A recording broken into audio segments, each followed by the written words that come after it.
Aboki na amana ce abin riko da hannun dama.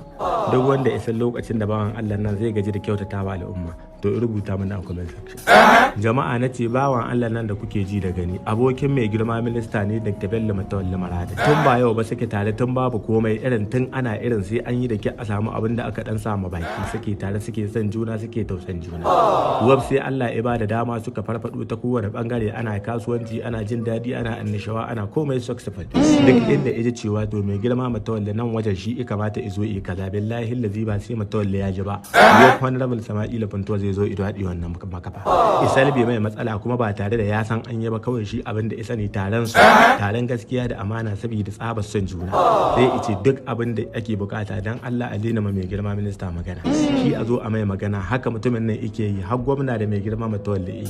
In ka ga kokarin da Sama'ila Funtuwa yi wa al'ummar jihar Zamfara, billahi lazi sai ka rike kai. Nace shi mutumin nan me yake bukata ga Zamfarawa? Ce min ba abin da yake bukata, shi dai son Zamfarawa yake saboda mi garan abokinsa ne. Shi isa yake kaunar su, yake son su ci gaba ta kowane bangare, kare mutuncin su yake. Nace to godiya muke mai girma honorable Sama'ila Funtuwa.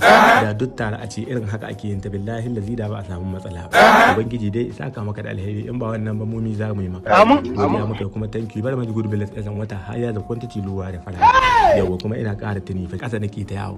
Duk inda na wulga cewa aka ga yaron minista nan ba da mota, ba da mashin, ba da keke, talakami ma sai su yi min shekara 70 ban canza ba. To ina da ku billahi lazi na tabbata ba zai yiwu in ci gaba da yawo a haka. To godiya nake dan girman Allah ɗaya mi komen makullin mota ta wab Elisa ta daga nan in bage ta sai na je Jos, in dawo nan in yi wajajen Bauchi, in dawo da in yi wajajen A da A din. To godiya nake mai Allah ƙara muku kaunar juna da kai da mai girma Matawalle Maradi. Thank you very much.